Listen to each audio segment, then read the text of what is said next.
두 번째 기질로 신중형의 기질에 대해서 살펴보겠습니다. 오늘 나누게 되는 이 주제는 저희 선한목자교회 성도들에게 있어서 아주 실제적인 이야기가 되지 않을까라고 생각합니다. 성도들 대부분의 기질이 이 신중형과 안정형에 많이 모여 있기 때문에 말씀을 함께 듣고 나누는 가운데 자신을 들여다보고 자신을 이해하는데 큰 도움이 될 수 있을 것이다 라고 생각합니다. 지난번에 사교형에 대해서 설교를 하면서 사실 굉장히 좀 어려웠습니다. 저는 힘들었습니다. 들으시는 분들이 사교형이 거의 없다 보니까 저 얘기가 뭔 얘기인가 하는 그런 느낌에 전하는 저도 굉장히 부담스럽고 또 듣는 분들도 상당히 먼 이야기를 듣는 것 같은 느낌을 좀 가졌고요. 오늘 이 신중형에 대한 부분은 아마 많은 분들이 좀 공감할 수 있는 바로 내 얘기이기도 하고 우리들의 모습이기도 하다라는 것을 좀 느낄 수 있지 않을까라고 하는 생각이 듭니다. 신중형은 내향적인 기질이면서 동시에 정확한 기질이다라고 말할 수 있습니다. 그래서 신중형의 기질을 한마디로 설명한다라고 한다면 제일 탁월한 사람 이다라고 표현을 하기도 합니다. 그래서 신중형의 기질을 가진 사람들도 그들 스스로도 좋아하는 단어를 하나 꼽으라고 할 때 빠지지 않고 들어가는 단어 중에 하나가 바로 이 탁월함이라고 하는 단어입니다. 그래서 그들은 탁월한 사람을 좋아하고 탁월하다라는 말을 들으면 에너지가 업되는 그런 느낌을 갖는 사람들이 신중형에 속한 사람들이라고 말할 수 있습니다. 성경에서 그런 인물을 꼽는다고 한다면 그 중에 대표적인 사람이 바로 모세라고 하는 사람입니다. 오늘은 모세를 통해서 우리가 배우게 되는 믿음의 자세라는 제목으로 말씀을 나누고자 합니다.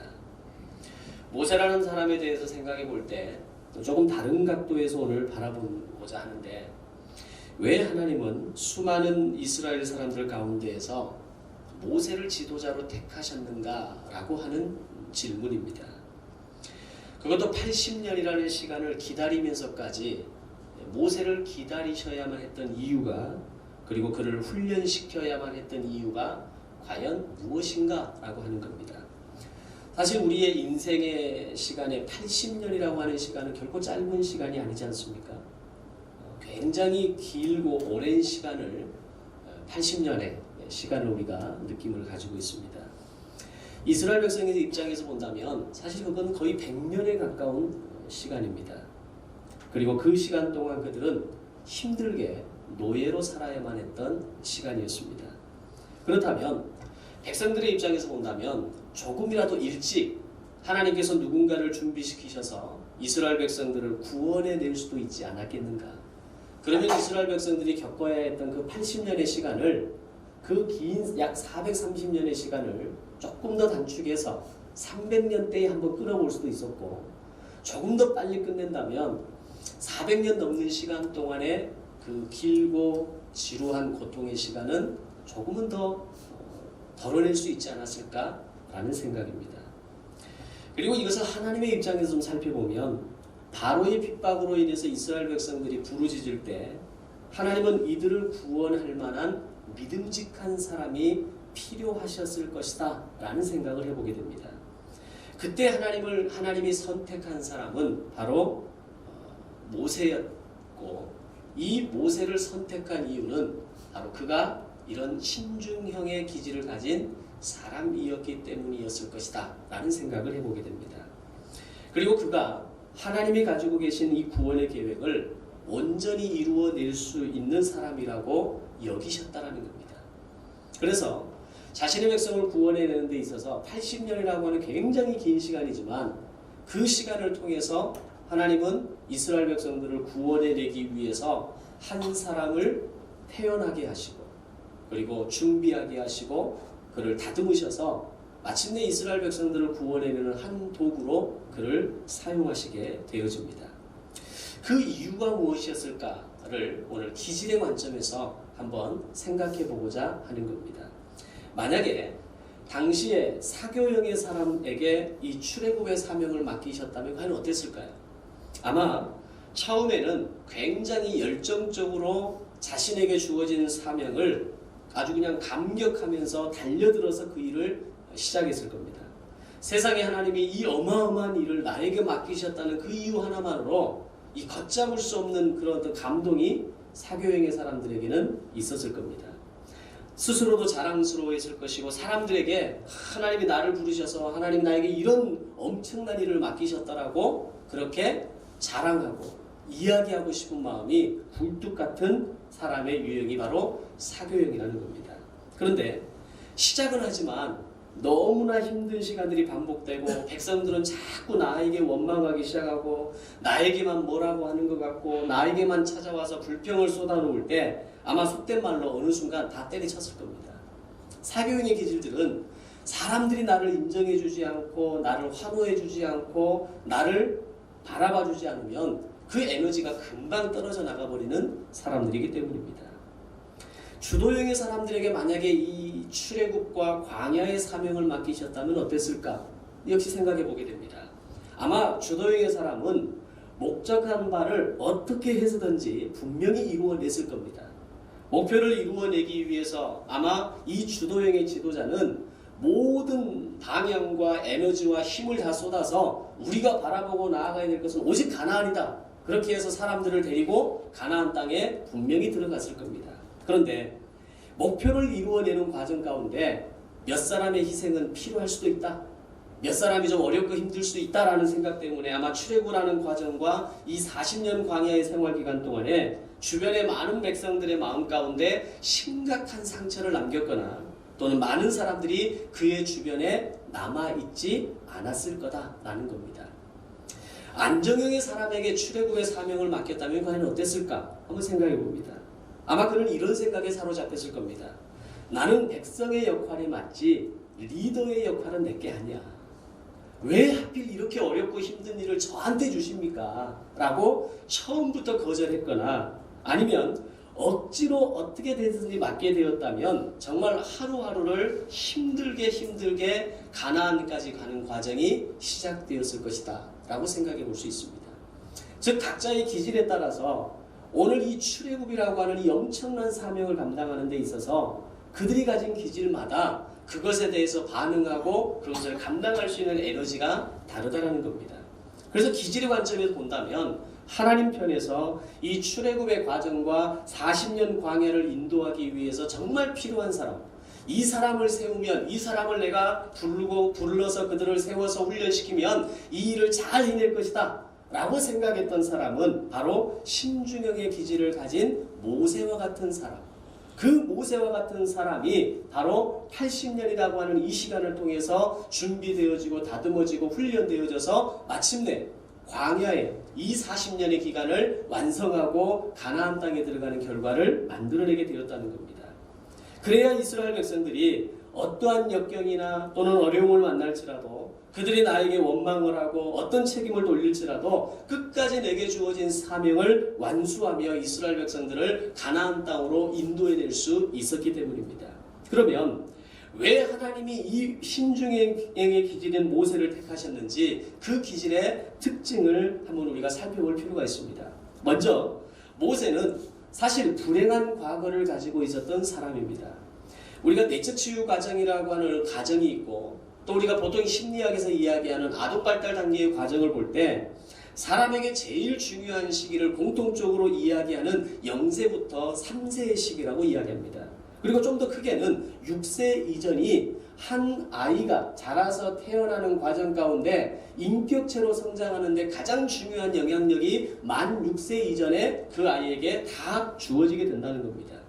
왜냐하면 이때에는 이미 세상과 사는 방식이 그에게 접해지게 되고 사랑하는 방식, 대화하는 방식이 바로 부모를 통해서 신뢰와 불신을 배우게 되고 인간의 자율성 등이 만들어지는 시기가 바로 만 6세 이전에 특히 그 중에서도 0세에서 3세 이 단계가 바로 한 인격이 성장하는 가운데 가장 중요한 영향력을 주는 시기라고 말하기 때문입니다.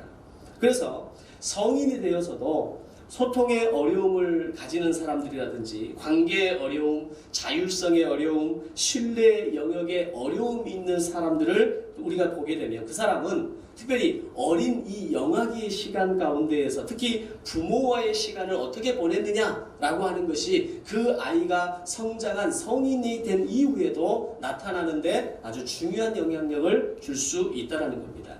그래서 그런 사람들을 그의 어떤 상처들을 치료하고 그의 문제들을 해결해 가는데 아주 중요한 해법의 키가 그 0세부터 3세 그리고 만 6세 이전에 그가 어떤 시간의 삶을 부모와 어떤 관계의 시간을 보냈느냐라고 하는 것을 들여다보는 것이 아주 중요한 키가 된다는 겁니다. 그래서 유아교육에서는 아이를 3살 때까지는 가능한 부모가 키우는 것이 맞다라고 이야기할 정도입니다. 그렇게 보면 모세는 그들의 부모가 어쩔 수 없는 상황이었다 할지라도 어린 시절에 아주 심각한 상처를 입었던 사람으로 내적 치유가 필요했던 사람이다 라고 말할 수 있습니다. 이유는 아마 여러분도 잘 아시다시피 모세가 태어날 때 애굽의 상황은 어떤 상황이었습니까? 아이들이 태어나게 되면 그 아이들을 강제적으로 강압적으로 죽여야만 하는 상황이 모세가 태어날 때의 상황이었다는 겁니다. 그래서 출생의 환경 자체가 불안이었고 공포였고 어둠과 어떤 그 희망에 대한 생각을 할 수 없을 정도로 절망적인 상황과 시대가 바로 모세가 태어날 때 그때의 상황이었다는 겁니다. 당시 모세를 포함한 수많은 어린아기들의 출생은 결코 환영받는 분위기가 아니었다는 겁니다. 오히려 환영보다는 이 아이가 태어나서 죽어야만 하는 운명이라고 하는 그 생각 앞에서 부모들은 절망했을 것이고 부모들은 그 아이의 숨소리만 듣는 것만으로도 힘이 솟아나고 생명이 느껴지는 것이 아니라 절망이 느껴지고 슬픔이 밀려오는 그런 시대를 살았던 사람이 그들의 가족이었고 그 가족 속에 있는 모세와 그와 또래의 어린 아이들이었다는 겁니다. 아마도 모세의 어머니는 가능한 이 아이의 임신을 숨겨야만 했을 겁니다. 외부의 출입을 최대한 자제했을 겁니다. 바로 그런 상황과 분위기 속에서 모세는 태어났다는 겁니다. 한번 우리가 상상해 본다면 이런 거죠. 오늘 내가 아이를 임신했다는 것만으로도 정말 기쁘지 않습니까? 그래서 가족들에게, 친구들에게, 친척들에게 내 안에 생명이 있다. 오늘 우리 가정에 하나님께서 생명을 주셨다는 것을 막 자랑하고 다니지 않습니까? 그것이 이미 그때부터 생명의 축복은 시작되는 겁니다. 이미 아이는 태중에 있지만 그 주변으로부터 수많은 축복과 칭찬의 에너지를 통해서 이 아이는 태중에서부터 건강한 인격체로 자라나기 시작한다는 겁니다. 그런데 이미 잉태되는 순간부터 출생의 과정과 출산의 이후에도 이때에 태어난 생명들은 특히 모세는 그 어느 누구에게도 인정받거나 사랑받거나 축복받기에는 어려운 시기를 가지고 태어났다라고 하는 겁니다. 또한 아기는 태어나면 당연히 울어야 하는 게 정상이죠. 그런데 태어났지만 마음껏 울 수도 없는 사건 아니었습니까? 그런 상황을 고려해 본다면 모세는 그의 출생의 환경 자체가 굉장히 우울하고 슬픈 인생으로 첫 출발을 했을 것이다 라고 하는 겁니다. 결국 어린 시절의 상처가 나중에 성인이 되었을 때 신중형의 모세에게 어떻게 나타났는가가 굉장히 중요합니다. 먼저는 살인을 하게 됩니다. 우리가 이 단계에서 조금 오해를 하는 것 중에 하나가 있는데 이스라엘 백성들, 이스라엘은 나와 같은 편이라는 인식이 있기 때문에 상대적인 이 애굽 사람을 죽였다는 것에 대해서 우리가 그렇게 크게 생각하지 않습니다. 그러나 살인이라고 하는 이 자체는 충격이라는 걸 우리가 알아야 됩니다. 비록 나의 백성은 아니고 내 백성은 아니지만 이방 백성을 누군가를 돌로 쳐 죽였다는 것은 이건 상식적으로 있을 수 있는 일이 아니라는 겁니다. 그런데 모세가 어떤 극단적인 상황을 만났을 때에 그런 어떤 강한 어떤 스트레스가 겸해지는 상황을 만났을 때 그의 돌발적인 행동은 뭘로 이어지냐면 살인으로 이어졌다는 겁니다. 바로 그것은 그가 어린 시절에 가졌던 이 상처들이 그에게 해결되지 않는 이 상처들이 어느 돌발적인 상황 가운데에서 그가 살인을 저지를 수 있는 가능성이 있는 그런 상처가 있는 사람으로 성장했다는 것을 이야기해 줍니다. 살인이라는 것은 그 어떤 이유에 의해서든지 절대로 일반화될 수 없는 것이라는 것을 우리는 알아야 됩니다. 그런데 모세는 자기 민족과 애굽 사람이 싸우는 모습을 직면했을 때 그를 죽였다라고 하는 겁니다. 그래서 상처받은 신중형, 그리고 상처를 안고 살아가는 신중형은 때로는 이렇게 아주 차갑고 냉정하고 무서운 모습으로 나타날 수 있다는 것을 알아야 합니다. 그러면서도 신중형은 전혀 또는 거의 자기 마음을 잘 나타내 보이지 않는다는 겁니다. 힘들어도 힘들다라는 말을 잘 하지 않습니다. 그냥 견뎌내는 것이 신중형의 특징입니다. 근데 그렇게 참아내고 끝내는 것이, 그렇게 참아내는 것이 끝나는 것이 아니라 그렇게 참기만 하고 해결 방법을 찾지 못하면 결국 극단적인 방법을 택하는 경우가 있는데, 그것이 모세가 만난 첫 번째 살인이라고 하는 이 사건과 같은 상황이라는 겁니다. 주도형이나 사교형의 사람들은 대체로 자기를 잘 표현합니다. 스트레스가 쌓이는 것을 본인이 잘 참지 못합니다. 그래서 화를 쏟아내기도 하고 할 말도 하고 살기 때문에 별로 뒤끝이 많지 않습니다. 그리고 그들 스스로도 나는 뒤끝이 없는 사람이라고 얘기를 합니다. 왜냐하면 표현을 하기 때문에. 그런데 신중형의 사람들은 그런 말을 잘 하지 않는다는 겁니다. 아이고 나 죽겠네, 너무 힘들어 못 살겠네, 내가 왜 이렇게 살아야 돼, 이런 말을 신중형이 한다는 것은 진짜 힘든 겁니다. 그만큼 신중형은 자기 안에 있는 어떤 고통과 힘든 상황과 어려움들을 표현하는 것에 익숙하지 않다는 겁니다. 그러다가 결정적인 순간에 행동으로 나타나는 때가 있는데, 그때가 되면 신중형의 기질을 가진 사람들이나 그 주변의 사람들에게 치명적인 상처를 주는 경우가 종종 나타나게 됩니다. 그때는 이미 상황들이 많이 종료된 상황입니다. 어떻게 손 쓸 수 없는 상황까지 가버린 상황입니다. 그래서 신중형의 사람들은 자기 안에 있는 상처들을 직면하고 그 상처들을 어떻게 해결해야 될 것인가에 대한 지혜가 필요하고, 그 상처들이 이제는 상처로만 남아있는 것이 아니라, 참고 누르는 상태에서 남아있는 것이 아니라 어떻게 해결되어지고 어떻게 승화되어져야 될 것인가에 대한 지혜가 필요하다는 겁니다. 그래서 상처받은, 그리고 해결되지 않는 상처를 안고 사는 신중형은, 이 신중형인 모세를 통해 알 수 있는 것은 해결되지 않는 분노와 이 상처의 끝은 살인과 같은 무서운 결과로까지 보여질 수 있는 극단적인 결과를 갈 수 있다는 것을 우리는 알아야 한다는 겁니다. 그만큼 상처의 직면과 해결은 이 신중형에 있어서는 아주 중요한 영역이 되기 때문입니다. 그래서 앞으로 시작하게 될 내적 치유 과정들도 있고 인지 치유 과정들을 시작하게 될 겁니다. 그때 이런 과정이 시작이 되면 기회가 주어질 때 반드시 한번 참여해 보시기 바랍니다. 나를 들여다볼 수 있는 시간이고 내 상처를 볼 수 있는 시간이 되고, 그것이 내 스스로가 그 문제를 어떻게 해결해야 될지, 복음 앞에서, 은혜 앞에서, 진리 앞에서 어떻게 이 문제를 하나님 앞에서 풀어가야 될지에 대한 아주 좋은 소스들을 주게 될 것입니다. 만약에 이런 것들이 안 되면 교회나 구역이나 공동체 안에서 보여지는 어떤 언어와 행동이든 보이지 않는 언어와 행동이든 간에 여러 사람을 다치게 하고 어렵게 할 수 있기 때문이라는 겁니다. 물론 신중형뿐만 아니라 다른 모든 기질도 이것은 공통된 거지만, 신중형은 그만큼 위험성을 가지고 있는 그 어떤 에너지가 내재되어 있다는 것을 말씀하고 있는 겁니다. 또한 이 어린 시절에 상처가 된 이후에 나타나게 되는 두 번째는 바로 자신감을 잃게 된다는 겁니다. 첫 번째는 살인이라고 하는 이런 극단적인 행동과 같은 걷잡을 수 없는 어떤 행동들을 하게 되는 것도 있지만, 두 번째는 자신감을 잃게 된다는 겁니다. 모세가 그가 간신히 그 어린 시절 가운데 살아남게 됩니다. 그러나 점점 자라면서 울음소리가 커지게 되면서 숨길 수도 없고 더 이상 감출 수 없는 상태가 되어지게 됩니다. 결국 어떻게 합니까? 갈대상자에 넣어서 모세를 거기에 넣어서 나일강에 떠내려 버리게 됩니다.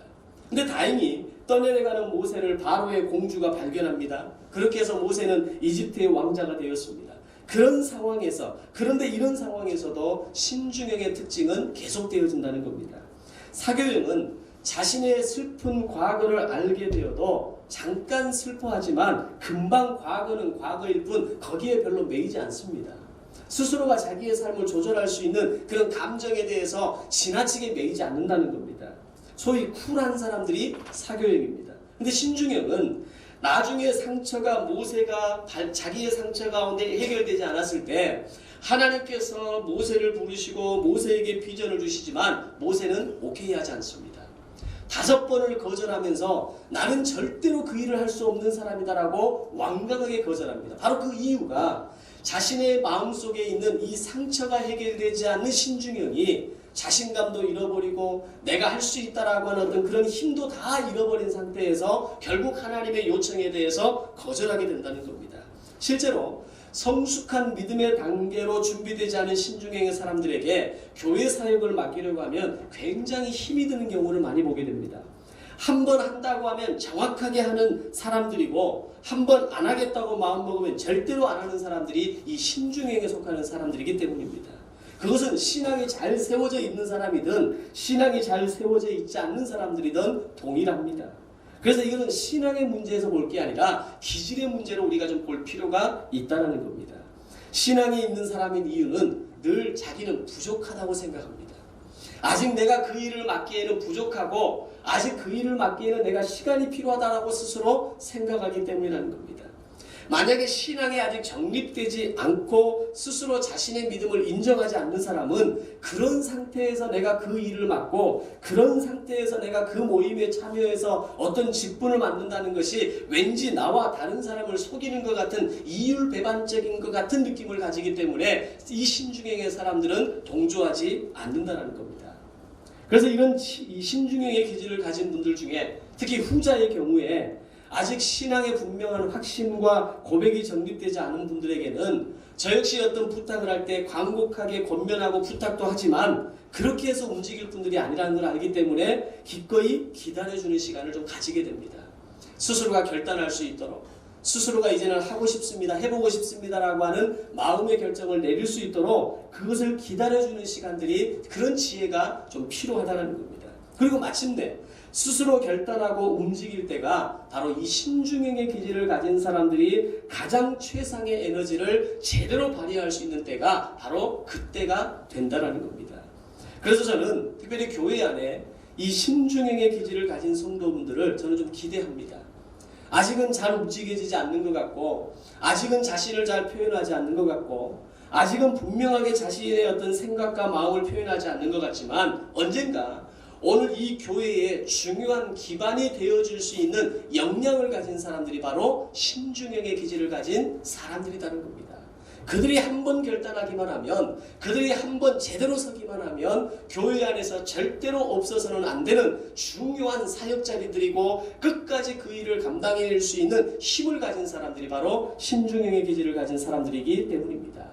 왜 하나님께서 모세를 사용하시기 위해서 80년을 기다리셔야만 했는가?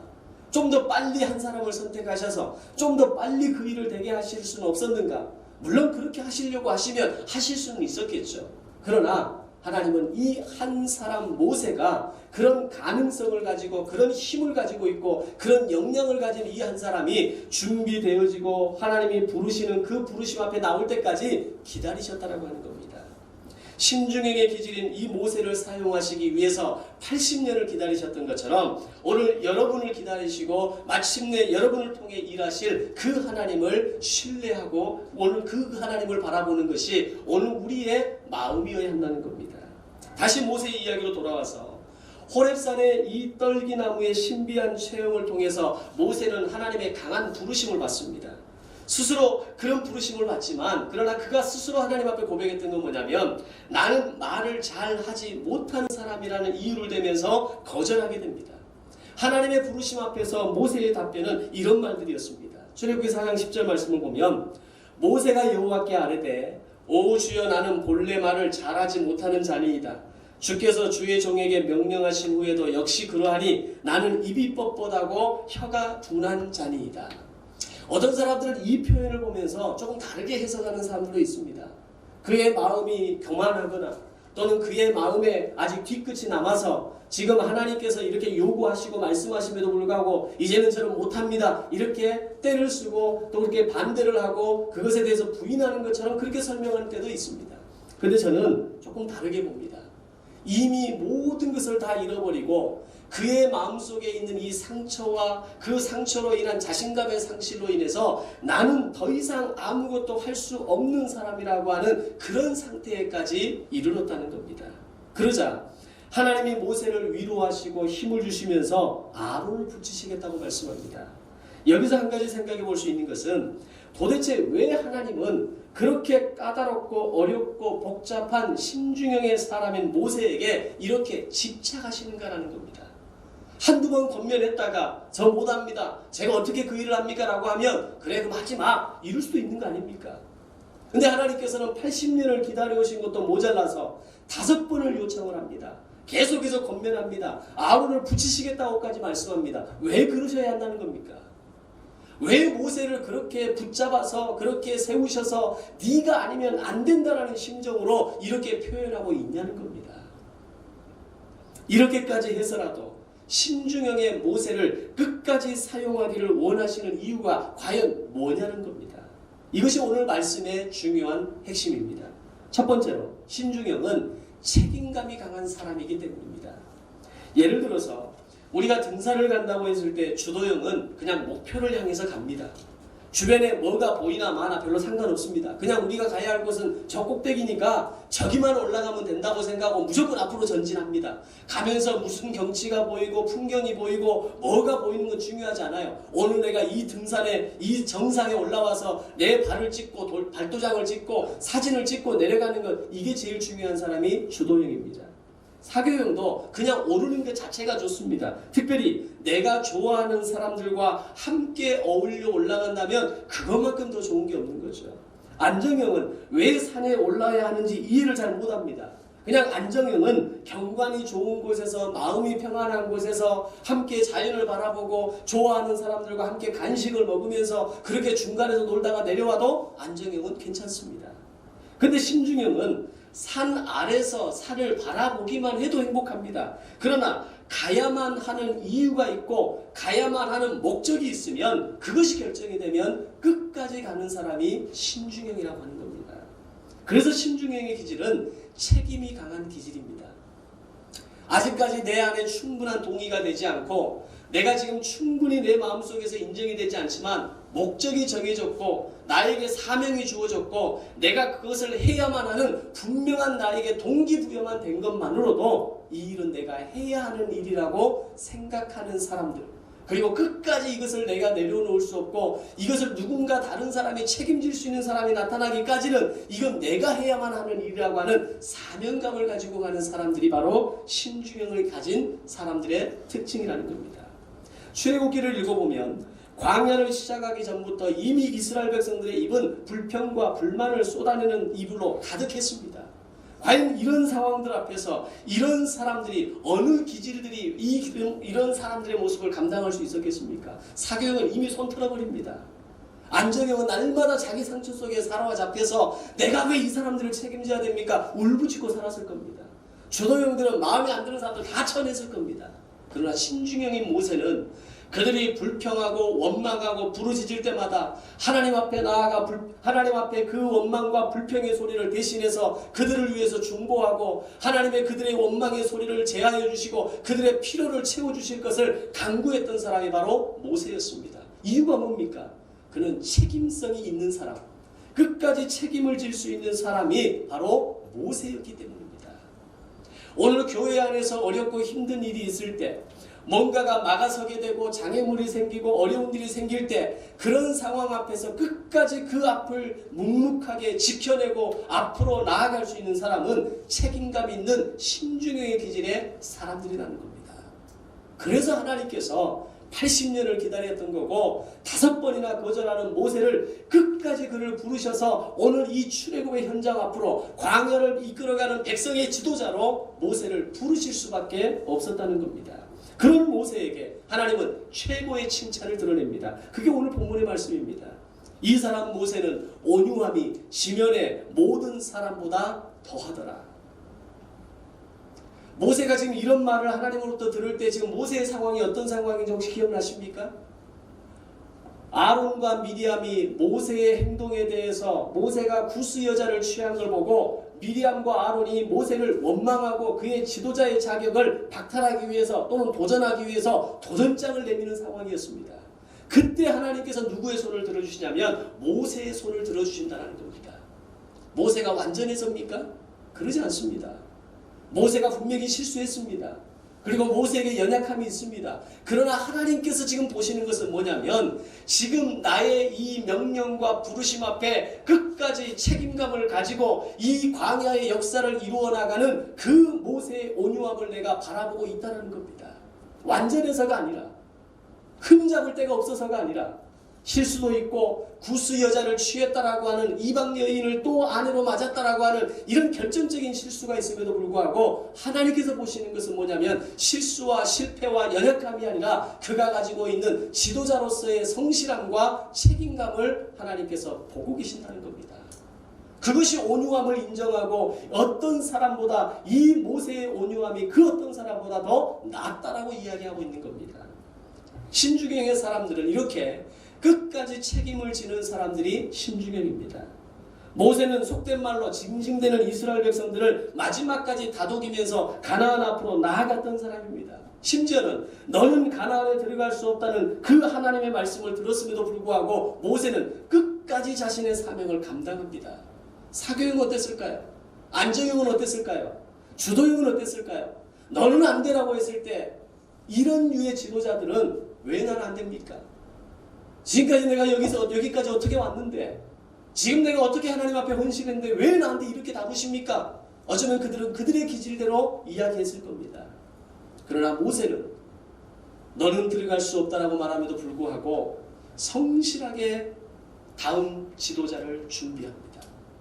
내가 그 일을 감당할 수 없다면 이제는 새로운 지도자를 세우는 걸 허락하셔서 그를 통해서 이 이스라엘 백성들이 가나안 땅에 들어가서 그 가나안 땅에 정착할 수 있도록 하나님 허락해 주십시오. 이것이 바로 신중행의 기질이 가진 책임성이라고 하는 겁니다. 내가 맡은 일은 비록 내가 그 역량이 부족해서 다 하지 못할지라도 이 일을 가능하게 하고 되게 하고 이루어내게 하는데 온전한 초점이 있기 때문이라는 겁니다. 이런 모습은 다른 기질에서는 정말 찾아보기 어려운 기질입니다. 흉내내기 어려운 모습입니다. 바로 모세가 신중형의 기질이었기 때문에 책임감 있게 자신의 일을 성실하게 감당할 수 있었던 겁니다. 신중형의 모세를 끝까지 사용하기를 원하셨던 이유 두 번째는 신중형은 해결 분석력이 뛰어나다라는 겁니다. 이스라엘 백성 200만 명이 한꺼번에 광야로 출애굽했습니다. 그러면 일어나는 일들이 여러 가지 일들이 일어나지 않았겠습니까? 서로에 대한 불신도 있고 막막한 상황들, 물도 음식도 그들이 충분하지 않다고 생각하는 가운데에서 여러 가지 갈등이 일어나고 충돌이 일어나고 어려움들이 일어나지 않았겠습니까? 그런데 이런 갈등을 하나하나 해결하는 능력이 바로 모세에게서 나왔다는 겁니다. 그것은 신중형의 기질이 가지고 있는 문제에 대한 해결 분석력이 모세에게 탁월했다는 이야기입니다. 주도형의 사람이란 무조건 전진합니다. 그런 자잘한 문제들에 대해서는 너희들이 알아서 해결해. 그 정도는 이제는 좀 너희들이 이겨내야지. 그 정도는 이제 감당해내야지. 참아내야지. 그렇게 얘기할 겁니다. 이런저런 일로 복잡하게 만들지 말고 무조건 나를 따라오라. 이렇게 이야기했을 겁니다. 다른 의견 제시는 나에 대한 도전이고 심지어는 나의 적이라고 생각했을 겁니다. 근데 모세는 어떻게 합니까? 한 사람의 재판을 다 들어주고 작은 것 하나에도 최선을 다합니다. 사실 노예로 살던 사람들이 무슨 규범이 있고 무슨 원칙이 있고 상식이 있으면 얼마나 있겠습니까? 아마도 그들은 지난 400여 년의 시간 동안 하고 싶은 대로 하고 살았을 것이고 배부르게 먹을 수만 있다면 윗사람의 눈도장을 찍기 위해서 무슨 일이든지 감당했을 겁니다. 뭐라도 할 수 있는 사람들이 그들의 삶의 습관이었을 겁니다. 그런 백성들의 일을 다 살펴주고 판결해주고 돌봐주었다는 겁니다. 해결 분석력이 있는 모세라고 하는 이 한 사람의 기질이 이런 역할을 해낼 수 있는 아주 좋은 소스가 되었다는 겁니다. 그런데 문제가 있습니다. 작은 것은 보는데 작은 것 하나에는 집중해서 그 문제를 탁월하게는 끌어내는데 큰 그림을 잘 보지 못하거나 숲을 보지 못하고 나무만 보고 살 수 있는 사람들이 신중형이라는 겁니다. 큰 그림의 비전을 만들기 어려운 사람들이 바로 신중형의 기질이라는 겁니다. 그래서 하나님께서는 모세의 장인 이드로를 통해서 하나님은 이 모세에게 한 단계를 점프하게 하십니다. 출애굽기 18장에서 1000부장, 100부장, 50부장, 10부장의 제도를 모세에게 힌트를 주게 됩니다. 섬세함과 책임감이 강한 모세에게 이드로를 붙이셔서 하나님의 인도하심을 향한 큰 그림을 그릴 수 있도록 그의 약함을 보완하시기 위해서 이드로라고 하는, 그리고 1000부장, 100부장, 50부장, 10부장이라고 하는 동역자를 그의 옆에 세우시게 되는 겁니다. 이처럼 이스라엘 백성들을 책임감으로 끝까지 그 역할을 감당할 수 있었던 이유, 그것은 신중행의 기질을 가졌던, 책임감의 탁월함을 가지고 있었던 모세였기 때문에 가능했다는 겁니다. 신중행은 신중행의 모세를 끝까지 사용하기를 원하셨던 이유 세 번째는, 신중행은 본질을 생각하는 사람이기 때문이라는 겁니다. 모세는 비록 불안한 유아 시절로 인해서 인생을 시작하지만 이집트의 왕자로 살아가게 됩니다. 그러나 자기 민족은 여전히 고통 가운데 있습니다. 이런 상황에서 신중행의 기질은 나는 모르는 일이다 라고 생각하고 살아갈 수 없는 사람들이 신중행입니다. 몰랐으면 어쩔 수 없는 거지만 유모로 들어온 자신의 친어머니를 통해서 모세가 들은 이야기가 뭐였겠습니까? 너는 히브리 민족이다. 이 고통당하는 백성이 너의 민족이다. 너의 백성이다. 너는 하나님의 백성이다. 이 얘기를 어렸을 때부터 귀에 못이 닳도록 모세는 듣고 자랐을 겁니다. 그런 상황에서 자신의 백성들이 고통당하는 것을 절대로 외면할 수 없습니다. 왜냐하면 신중행인 모세는 본질을 중요하게 여기는 사람이기 때문입니다. 그래서 신중행의 기질들은 지금 오늘을 살아가면서도 현재 나의 삶에 대해서 생각하는 사람들이 신중행입니다. 과연 내가 지금 잘 살아가고 있는가? 지금 오늘 나의 삶이 분명 의미가 있는 인생인가? 내가 지금 제대로 가고 있는가? 이걸 늘 고민하며 살아가는 사람들이 신중행이라는 겁니다. 게다가 신중행이 가진 놀라운 모습 가운데 하나는 자신들이 말하는 것을 인지하고 기억하면서 살아가는 사람들이 신중행입니다. 심지어는 자신이 한 말뿐만 아니라 다른 사람과 주고받은 말 가운데 의미 있는 말들에 대해서는 상당히 많은 말들을 그의 기억 속에서 인지하고 담고 살아가는 사람들이 신중행이라는 겁니다. 반대로 그냥 무의미하게 주고받은 말, 그냥 의미 없이 정보를 주고받은 것은 다 잊어버립니다. 그러나 의미 있게 생각하고 의미 있게 주고받고 의미 있게 내 마음에 전미된 것들은 그것을 오랫도록 기억하는 사람들이 신중형이라고 하는 겁니다. 주도형이나 사교형의 기질들은 다른 사람은 냅두고라도 자신이 한 말도 기억하지 못하는 경우가 좀 많습니다. 그런데 이런 것이 신중형에 가능하고 중요한 이유는 바로 그들은 삶의 본질을 중요하게 여기기 때문이에요. 오늘 나의 삶이 어떤 의미가 있고 내가 무엇을 위해 살아가고 내가 어떻게 살아야 하는가에 대한 이것을 중요하게 여기고 살아가기 때문에 그들이 늘 본질을 찾고 싶고 늘 나를 찾고 싶은 이 기본적인 욕망에 사로잡혀 살아가는 사람들이 신중형이라는 겁니다. 그래서 신앙생활을 해도 신중형의 사람들은 의미 없는 평범한 길보다는 조금 힘들어도 제대로 된 방향성과 제대로 된 방법으로 가고 싶은 것이 이런 기질들을 가지고 있는 사람들의 특징이라는 겁니다. 마치 모세가 왕자의 길을 벗어버리고 미련하게도 고난의 현장이 될 수 있는 방법을 택한 것은 그는 신중형의 기질이었기 때문에 가능한 일이었습니다. 그래서 신중형의 사람들은 그들의 삶에서도 매우 의식적이고 매우 의미 있는 삶을, 의미 있는 일을 하는 것을 굉장히 좋아하게 되어 있습니다. 반면에 두려움이 많습니다. 일을 벌리고 시작을 하지만 표현되지 않는 두려움이 늘 마음 밑바닥에 용솟음을 치는 사람들입니다. 그래서 신중형이 자기 민족과 싸우고 있는 이방 사람을 만나서 그를 돌로 쳐 죽였을 때 그 이후에 그가 어떻게 합니까? 광야로 도망가 버립니다. 두려움이 있기 때문입니다. 자신이 한 행동이지만 자신이 한 이 행동에 대해서 어떻게 해야 될지에 대한 모르는 두려움이 있는 겁니다. 근데 구약에 이런 비슷한 상황을 만난 사람이 또 한 사람이 있습니다. 바로 야곱입니다. 야곱은 전형적인 주도형의 사람입니다. 자신의 삶을 스스로 개척하는 사람이었고 둘째로 태어날 운명임에도 불구하고 형의 장자권을 가지기 위해서 수단과 방법을 가리지 않았던 사람이 야곱입니다. 결국 어떻게 합니까? 장자권을 얻어서 아버지를 속이고 장자권의 축복을 받은 사람이 야곱입니다. 모세와 야곱은 그렇게 광야로 도망간 것은 비슷한데 전혀 다른 인생의 결과를 살았다는 겁니다. 주도형 야곱은 도망자의 식분임에도 불구하고 어떻게 합니까? 4명의 아내를 비롯해서 타고난 재테크 실력으로 엄청난 부를 만들게 됩니다. 요즘 말로 하면 자수성가를 했다는 얘기입니다. 그래서 형을 찾아갈 때도 어떻게 합니까? 형의 마음을 사기 위해서 엄청난 재산의 가축들을 앞서 보냅니다. 그래서 형의 마음을 살려고 하죠. 이게 주도형이 가지고 있는 성격의 특징입니다. 근데 신중형 모세는 도망자라고 하는 같은 상황이지만 그의 이야기는 부자가 되는 이야기가 아니었습니다. 동일하게 양을 치게 된 것은 맞지만 야곱과는 달리 자기의 재산을 불러 모으기 위한 어떤 노력도 하지 않습니다.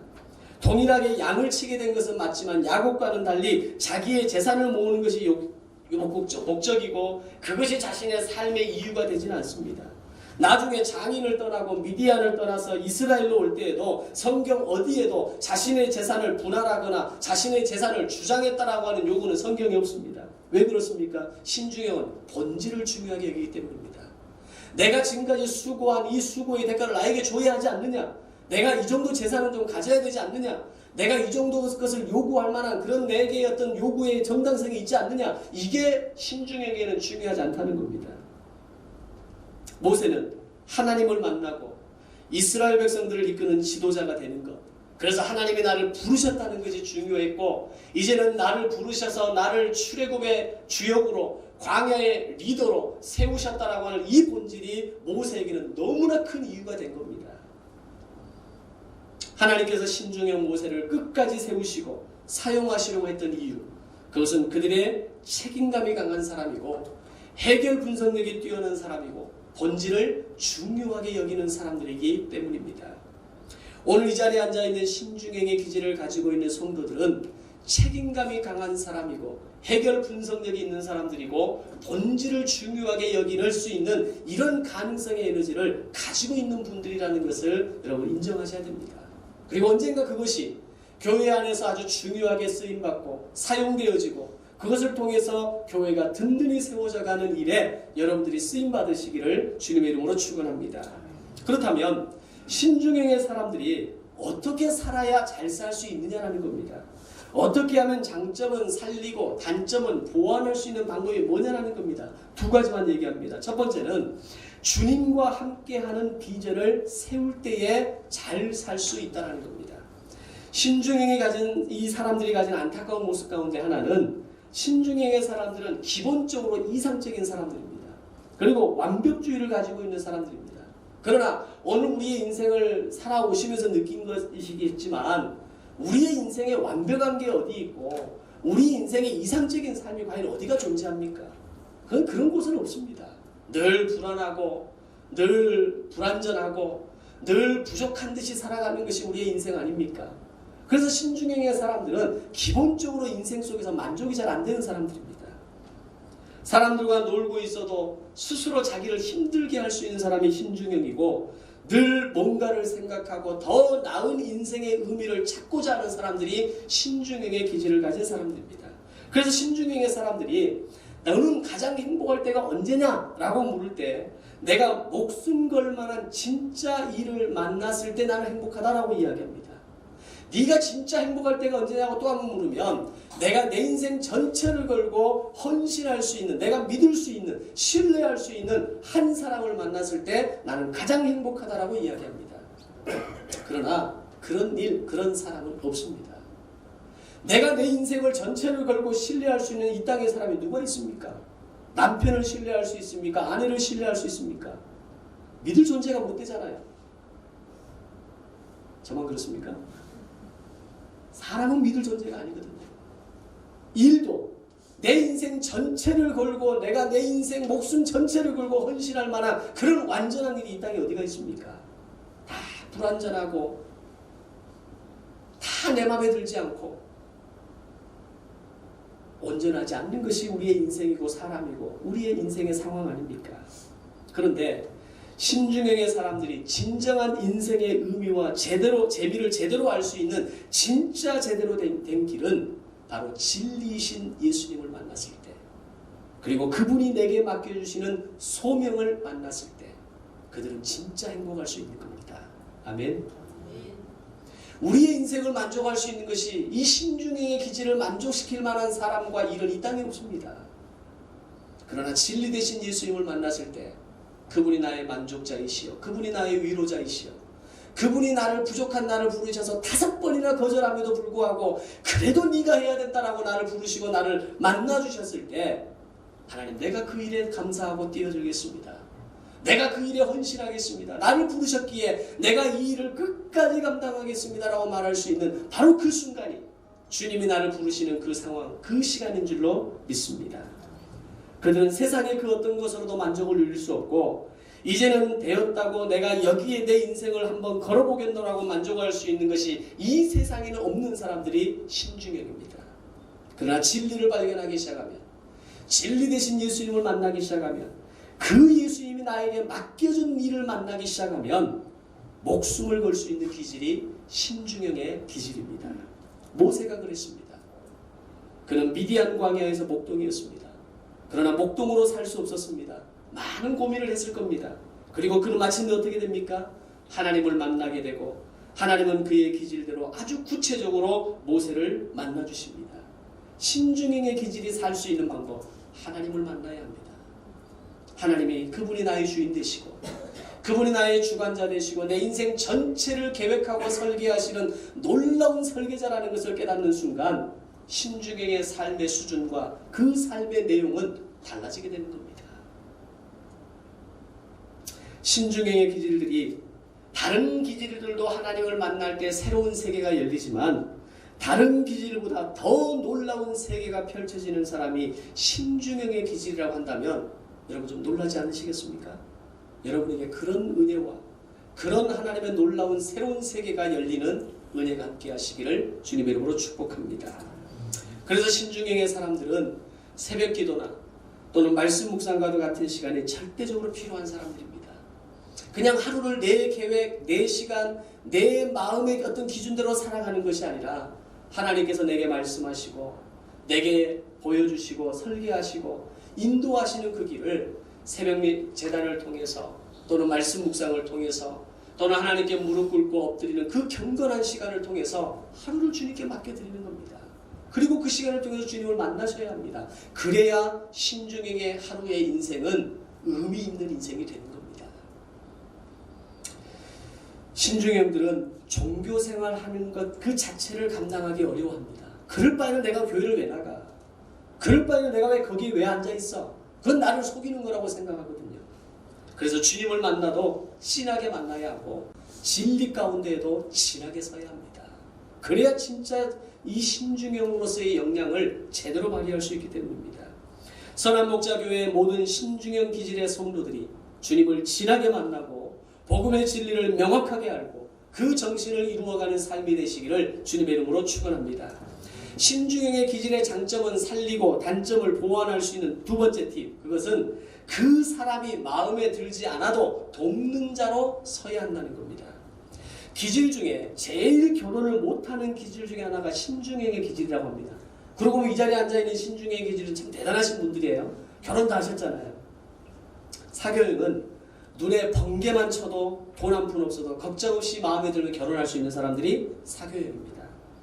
그런데 신중형은 어렵습니다. 왜? 늘 상대의 기준을 100점에 두고 있기 때문에 그 정도의 점수를 줄 수 있는 사람을 찾으려고 하기 때문에 평생을 눈 씻고 찾아와도 그 100점에 도달하는 사람을 못 만나거든요. 결혼하고 나서도 심지어는 배우자가 100점짜리가 되어주기를 바라는 사람들이 신중형입니다. 그래서 늘 요구하고 늘 기대하고 늘 그렇게 되기를 바라는 겁니다. 이 자리에 앉아계신 신중형의 아내 되신 분들은 자부심을 가져도 됩니다. 내 남편이 신중형인데 그래도 나를 만났다는 것은 내가 썩 괜찮은 사람이구나 라고 하는 걸 스스로 인정하셔도 됩니다. 그렇다고 해서 또 속없이 내가 진짜 그렇게 괜찮은 사람이냐고 물어보지는 마십시오. 절대 대답 안 합니다. 신중형은 칭찬도 안 하고 인정도 안 하고 그냥 정말 잘하면 그래 좋다 이 정도가 끝입니다. 그 정도로 신중형은 다른 사람과의 관계에 있어서 칭찬과 어떤 그 격려와 어떤 에너지를 업시키는 말을 잘 못하는 사람들이 신중형이기 때문입니다. 그런데 신중형이 정말 자기의 단점을 보완하고 싶다면 하나 바꿔야 되는 게 있습니다. 사람을 보는 시선을 바꿔야 한다는 겁니다. 내가 보는 점수를 100점에 만점을 두지 말고 50점 만점으로 바꿔야 합니다. 그리고 그 사람이 50점만 도달해도 정말 그 사람은 100점짜리가 된다는 겁니다. 그 사람에 대한 이 기준을 바꾸지 않으면 하나도 내 마음에 들지 않는 거예요. 어느 누구도 내 마음에 들지 않고 어떤 인생도 내 마음에 드는 인생이 아닌 거예요. 그러면 어떻게 되겠습니까? 하나님께서 나를 부르셔도 나를 부르시는 그 부르심의 현장에 내가 나갈 수 없는 겁니다. 내 주변을 다 둘러봐도 내 마음에 드는 사람은 없는데 내가 무슨 일을 하고 싶겠습니까? 오늘 이제는 그 사람이 마음에 들지 않아도, 그 상황이 마음에 들지 않아도, 그 순간이 마음에 들지 않아도 오늘 그들을 돕는 자로 서고자 하는 결단이 신중형의 사람들에게 필요하다는 겁니다. 배우자에 대해서도 좀 부족해도 서로 채워줄 수 있다고 생각하면 결혼 생활이 만족이 되고 기쁨이 되고 감사가 됩니다. 사교형의 배우자가 제일 힘들어하는 상대 배우자가 바로 신중형 배우자입니다. 사교형의 이런 감성적이고 즉흥적이고 또는 때로는 무계획적이면서 때로는 그냥 논리보다는 그냥 어떤 감정에 충실함으로 그렇게 하는 모습을 제일 참을 수 없는 사람들이 신중형의 기질들이기 때문입니다. 사교형의 자녀를 둔 신중형의 부모라면 아마 머리 돌아버리는 상황을 하루에 몇 번이라도 경험합니다. 그리고 그들은 이렇게 얘기하죠. 어떻게 저런 것이 우리한테서 나왔을까? 신중형의 부모들은 사교형의 자녀들을 이해할 수 없는 겁니다.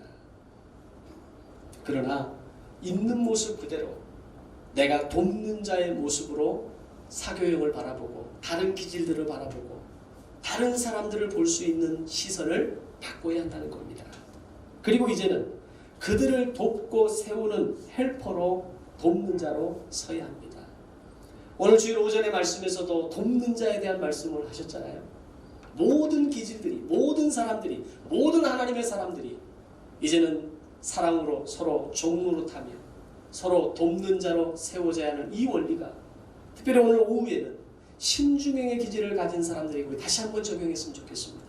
내가 만약에 신중형의 기질이라면 내 마음에 드는 사람, 내 마음에 드는 상황이 어디가 있겠습니까? 다 부족하고 다 마음에 안 들고 내 인생 내 마음대로 되는 건 단 하나도 없습니다. 그러나 시선을 바꾸기 시작하고 나의 시선을 낮추기 시작하고 오늘 내가 그들을 돕는 자로 서 있다라고 하는 이 생각의 인식이 바뀌게 될 때 교회는 더 풍성한 교회로 성장하게 될 것입니다.